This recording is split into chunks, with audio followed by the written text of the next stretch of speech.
Good afternoon. This is Abigail Hamilton. This is my audience for speech 2. And here's my recorder.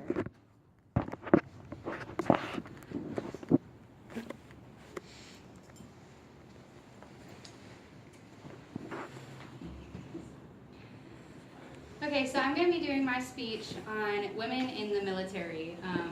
Could you imagine being back in the 1900s when men in the military actually didn't have options?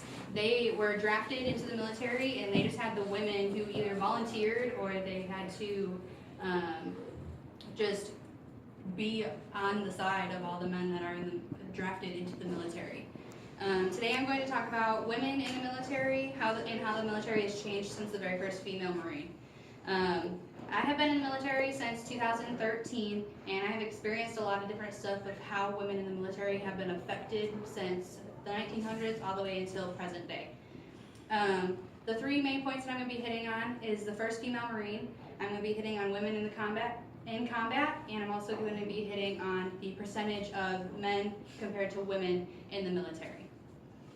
The first female Marine was O.M.A. Johnson. O.M.A. Johnson enlisted in the military in 1918, and she was enlisted in as a private, which is the actual lowest grade that you can be in the military, and she was a secretary and a cook. She was in World War I. She did a lot within the war. She changed a lot of different images, and she just showed that women are able to go in and fight for as much as men were able to go and fight for. Not only in war, but back in garrison, she changed the image for women, period.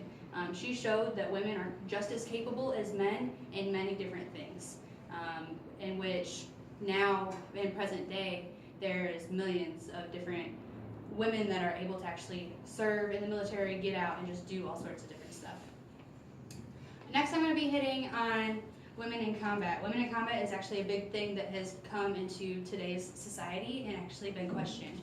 Should women be allowed to be in the infantry field, which is one of the biggest fields that men fight in? There's still a lot of tests going around out there that is actually showing if women are actually capable to withhold the training that the men are able to be. So, in World War I was actually the first battle that women were allowed to be a part of when they enlisted.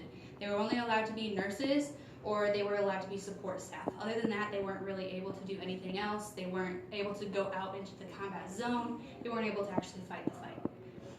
In 1991, Congress actually approved for the first time that women could fly into missions. They were able to actually go out and do different missions through air and different stuff like that. So that was the actual first year that combat allowed military women to go and be in some sort of combat.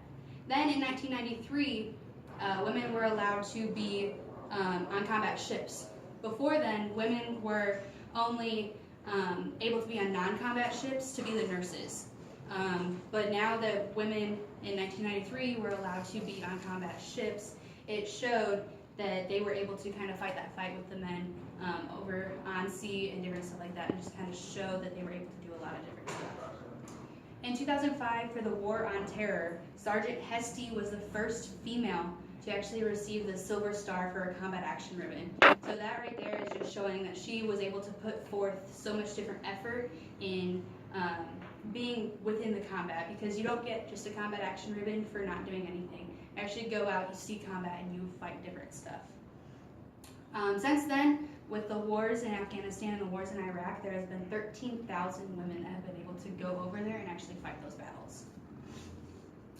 Talking about the percentages with women in the military, women started off as less than 1% of America's military. So not just the Marine Corps, but also the Air Force, the Army, the Coast Guard, just all the different branches. It was less than 1%.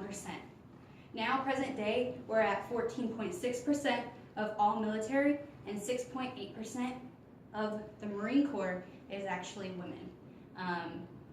That's actually really low, and women actually have to hold themselves to particular standards, because if they did not, the women in the military, the percentage would go down. At the end of the day, every woman has to prove themselves a lot more than the man, because since there's such few amounts of them, they, when one person goes down or does something that worsens everything, it's judged against all the women, not just that one particular person. Just women are constantly proving themselves in the military, and they've done a great job at it to where now more and more and more stuff is actually becoming capable for women to actually do in the military. So with this speech, I talked to you about the first female Marine, who was Ova Mae Johnson. She joined in 1918. Since then, we've had about 13,000 females be able to go over to combat and do different stuff like that. I talked to you about women being in combat, and I also talked to you about the percentages of women compared to men in the military.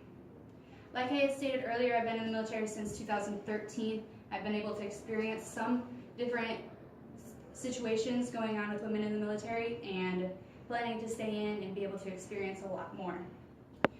One thing is just, a lot of people need to understand that when you're trying to figure out how something started, you need to go back to that source. You need to find out who started it, why they started it, and how it's progressed since then. And that's definitely what I've learned about women in the military, is if Ova Mae Johnson back in 1918 would have never done anything, I would never be in the situation that I'm at right now, and men would never be in the situation that they're at right now.